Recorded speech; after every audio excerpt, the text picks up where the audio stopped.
Hello, I'm CJ Wellerman. Please don't forget to subscribe to our show. Now let's get into it.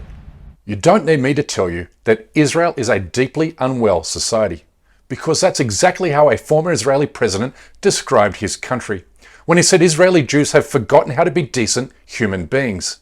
He could have been talking about how Israel systematically abuses Palestinian kids in military prisons, or how it has used pornography as a weapon against children in the occupied territories, or how it has become a sanctuary for Jewish American pedophiles.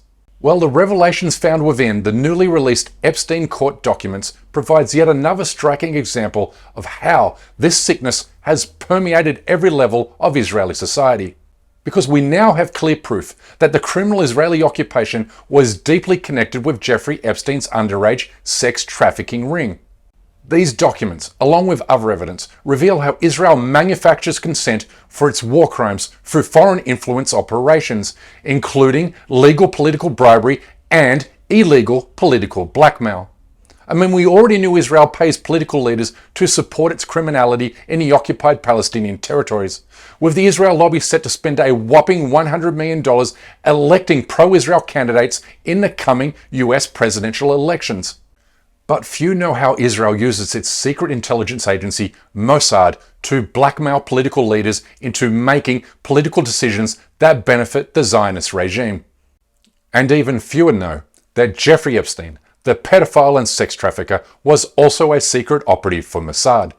According to a former Mossad spy named Ari Ben-Banachi, who stated on the record and unequivocally that Epstein used his sex trafficking operation to blackmail politicians on behalf of the state of Israel.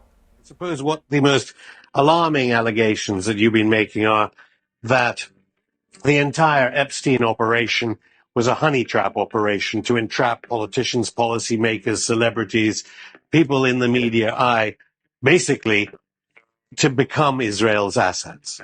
Correct. That it became basically an intelligence operation to entrap different politicians around. This is the real story that sits at the heart of the Epstein files. Because the story isn't only about sex trafficking and pedophilia, it's also about blackmail and how Israel gathers and collects dirty secrets to influence political decisions in its favor. What you rightly call evidence of child rape, Israel calls a foreign policy negotiation. And I'm not even kidding.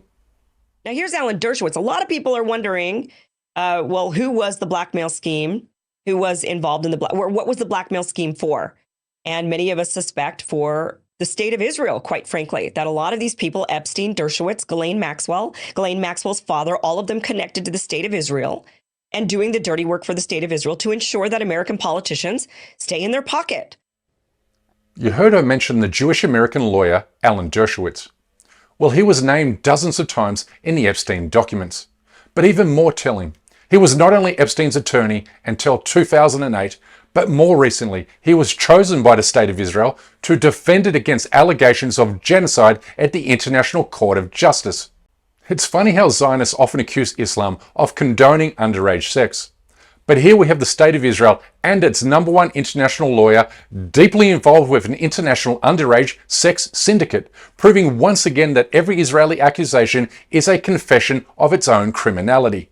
Israel's fingerprints are literally smeared and smudged all over the Epstein documents, with former Israeli Prime Minister Ehud Barak visiting Epstein's island more than 36 times, and with Ghislaine Maxwell remaining front and center of this scandal. She was not only Epstein's handler and partner, but also the daughter of UK billionaire Robert Maxwell, better known as Israel's super spy, who was given a state funeral in Tel Aviv upon his death. The daughter of Robert Maxwell, Ghislaine Maxwell, pretty much acted as this recruiter and even sometimes a participant in this sexual abuse. But I think Ben is absolutely hitting the nail on the head. We have this father of his partner in crime with very strong ties to Mossad, who's been accused of being an Israeli agent by many journalists, including Pulitzer Prize-winning journalist Seymour Hersh. And in a book called Robert Maxwell, Israel's Super Spy, that actually really details both his life and death, a very strong case is made for the fact that he was actually assassinated by the Mossad after he became a liability. He told me, he said he was such an important person for Israel that they gave him a state funeral, and she went on and on and on about his funeral ceremony, and she showed me pictures of like what a big deal it was. And she said they murdered him. Epstein was recruited and ordered to play the part of a billionaire, remembering that Epstein was a college dropout who never accumulated any independent financial success until partnering with Maxwell. His job was to entrap influential political and business leaders with underage teenage girls, so they could be blackmailed and coerced into helping Israel achieve its criminal aims at a time of Israel's choosing. Through Epstein's sex trafficking enterprise, Israel has gathered an incredible array of compromat on all of these world leaders. Is that every room of every one of those homes had cameras. How do I know that? I've looked at over 200 photos inside both the New York and the Santa Fe, New Mexico property. Now, one would ask, why would you have cameras in every single room? Well, as part of our investigation, we've established, and I've actually seen this for myself, Jeffrey Epstein had another room next to where all those cameras fed into, and there were industrial-sized Xerox machines. So whatever was taking place inside the four walls of his homes, he was recording it and printing it out and keeping DVDs. Oh. Now here's where things get even murkier at the very top levels of the United States government. In 2008, when Epstein was first arrested on sex trafficking and pedophilia charges, he received an inexplicably light sentence, serving only 13 months jail time for a crime that typically carries upwards of 25 years in prison. The deal also put a hard stop to a separate federal investigation of alleged sex crimes with minors and trafficking. The federal prosecutor who negotiated this incredibly lenient deal for Epstein was appointed by President Trump as Labor Secretary in 2017. And it's here that members of Trump's transition team learn that Epstein was an Israeli intelligence asset.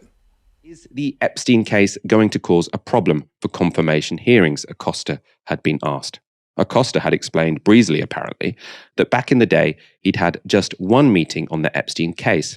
He'd cut the non-prosecution deal with one of Epstein's attorneys because he had been told to back off, that Epstein was above his pay grade. I was told Epstein belonged to intelligence and to leave it alone. He told his interviewers in the Trump transition, who evidently thought that that was a sufficient answer, and went ahead and hired Acosta. Now, the Labour Department had no comment when asked about this. Trump's ties to Epstein are well documented. They partied together often, praised one another frequently, with Trump telling the Washington Post in 2002 that Epstein, quote, loves young girls as much as he does, end quote.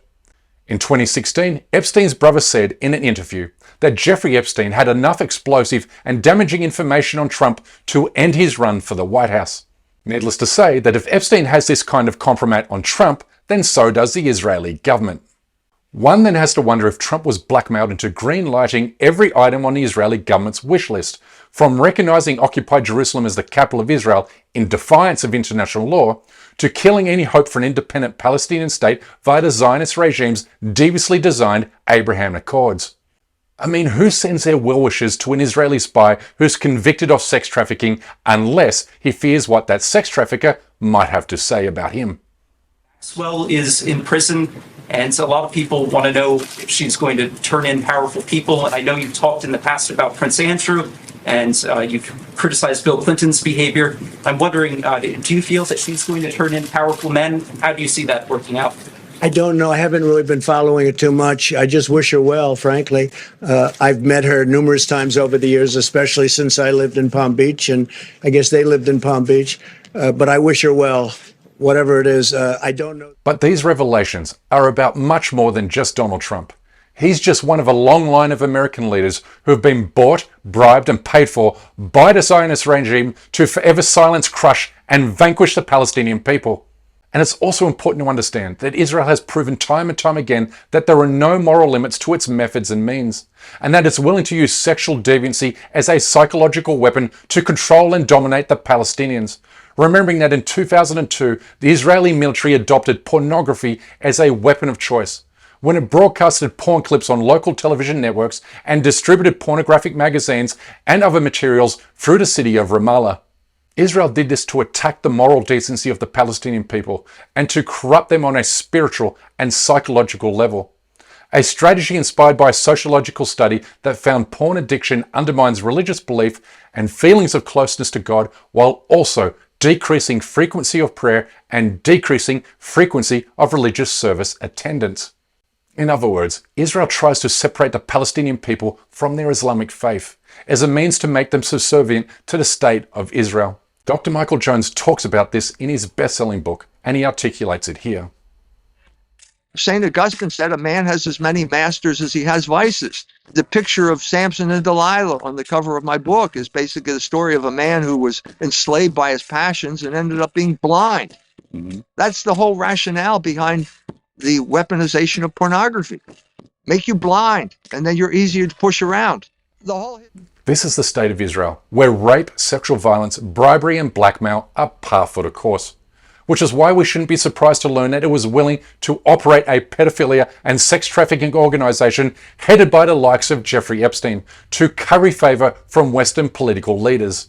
But when you understand Israel's devious and nefarious tactics, methods, and strategies, then you'll come to understand that Israel operates from a position of weakness, not strength. And this program is dedicated to exposing Israel's weaknesses until the occupation is defeated. Anyway, that's my time for today. Please don't forget to subscribe to this channel, and we kindly ask you please support our effort to expose and confront injustices in the Muslim world by becoming a member of this show at patreon.com/CJWerleman. This show is made possible only because of the support we receive from our patrons and YouTube members, and we can't thank them enough. It's just a simple reality that we can't produce, sustain, and grow this show without your help, and we offer exclusive benefits to those who do. But for now, good night, good morning, wherever you are, and stay blessed.